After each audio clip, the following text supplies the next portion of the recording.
Hey y'all, it's your girl Delightful Debbie, and I am bringing y'all this tutorial today. It's kind of a half tutorial, so I didn't really have time to do the actual sewing because I've been really busy with programs and stuff and with sewing for different things. If y'all want to know about that, go to my page. You'll see everything and my sewing challenge.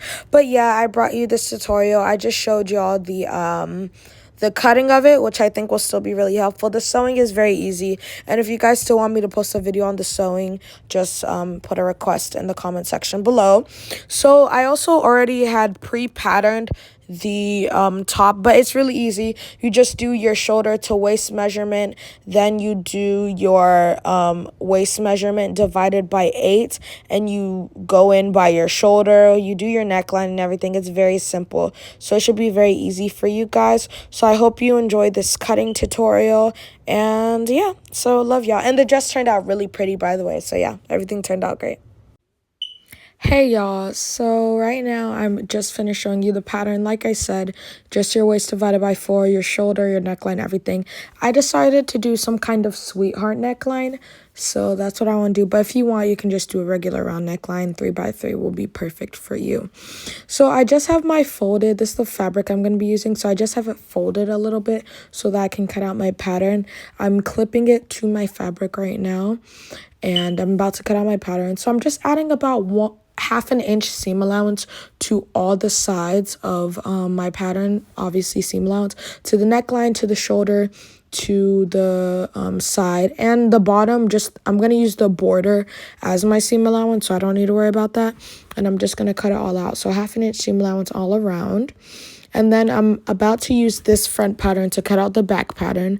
So I'm just going to clip it again to my thing with my pattern paper, and I'm just going to cut all around the shoulder, the side, and the bottom, which is going to be towards the waist.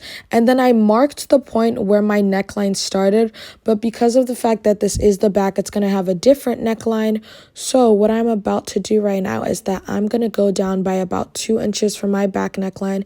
You can do 1.5 if you want to, but since this is extra large and my client really doesn't want it too high, I'm doing 2 inches, but you can do 1.5. So just go down by 2 inches for your neckline, or 1.5 inches, and just make a round neckline at that point that we marked earlier. So I just made a round neckline, very, very simple for my back neckline. And then I'm just going to go ahead and cut everything out.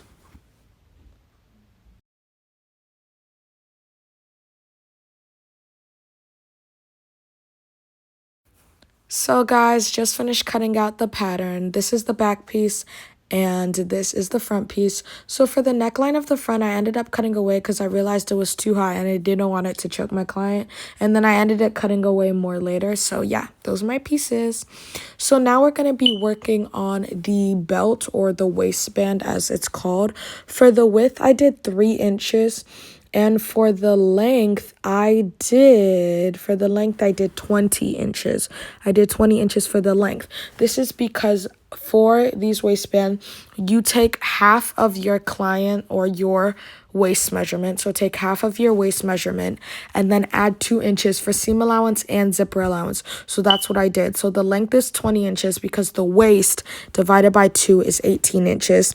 And then the width is 3 inches because we're going to end up taking in seam allowance. So it'll come down to 2 inches, which is what we want our waistband to be. And I have 4 pieces. Remember, I have 4 pieces, 2 for the front, 2 for the back, because it'll be serving as also the lining. So that's it for the waistband. So back to our front pieces. Yeah, as you can see, I already cut away from the top, and we're going to be using interfacing. I'm going to be using interfacing to make it strong and stand well. This is optional. If you don't have interfacing, don't bother about it, but I just prefer to use it. It just makes it look really nice and stand very well on your pinafore. So I recommend using interfacing, but if you don't have any, guys, don't even worry about it. It looks great with or without. But yeah, for me, I'm going to be using interfacing on it. I'm just going to iron it on both my pieces, my back and my front pieces. Cool. So now I'm cutting out lining pieces for both my back and my front, just simple lining pieces so that everything can be neat. So just go ahead and cut out lining. I'm using this brown lining right here. So yeah, I have my lining, my interfacing, and the front piece, which everything is already looking so great. So you're just going to iron the interfacing to the front piece, and then obviously you use the lining later on.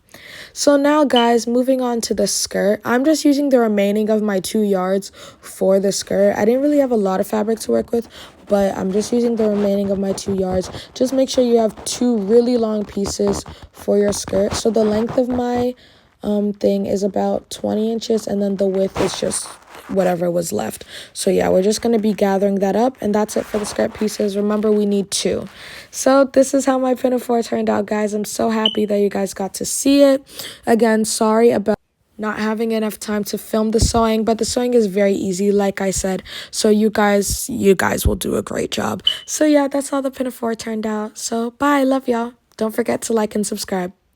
Also, guys, one quick thing I wanted to tell y'all. I added lining to the skirt only because I didn't have a lot of fabric to work with for the gathers. So I just wanted to make it fuller by adding lining. You don't have to, but it can do a good job. So anyway, bye. Love y'all.